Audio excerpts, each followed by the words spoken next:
Voici pourquoi l'édition 2025 du tournoi des 6 nations sera plus difficile pour les Bleus. La raison n'est pas sportive. Le début d'année 2025 sera marqué par le coup d'envoi du tournoi des 6 nations.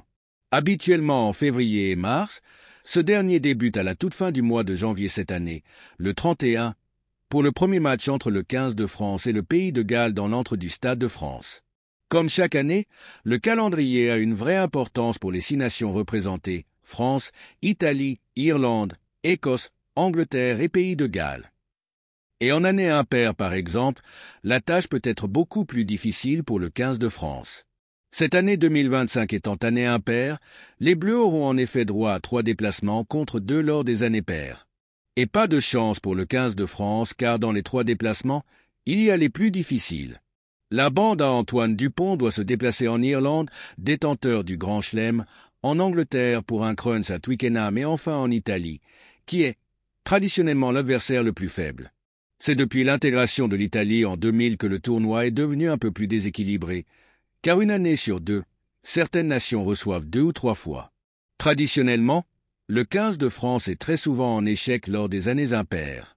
Dans le détail, le 15 de France n'a remporté que 6 fois le tournoi depuis les années 2000. C'était en 2002, 2004, 2006, 2007, 2010, 2022, avec 4 grands chelems en 2002, 2004, 2010, 2022. Vous noterez qu'il n'y a eu qu'une victoire en année impaire en 2007, mais 0 grand chelem.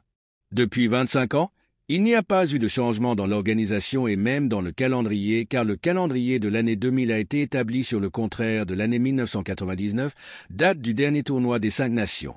Depuis, un roulement cyclique s'est mis en place. Cela explique pourquoi le 15 de France ne se déplace pas en Écosse, Irlande et au Pays de Galles, par exemple, une année sur l'autre. Toutes les pensions de retraite de février seront versées en décalé. Voici les dates prévues. Pour avoir un nouveau changement dans l'organisation, il faudrait inclure une nouvelle équipe. L'Argentine aurait pu intégrer la compétition il y a quelques années, mais l'équipe sud-américaine a finalement rejoint le Rugby Championship avec la Nouvelle-Zélande, l'Afrique du Sud et l'Australie. Merci de bien vouloir vous abonner et de cliquer sur j'aime.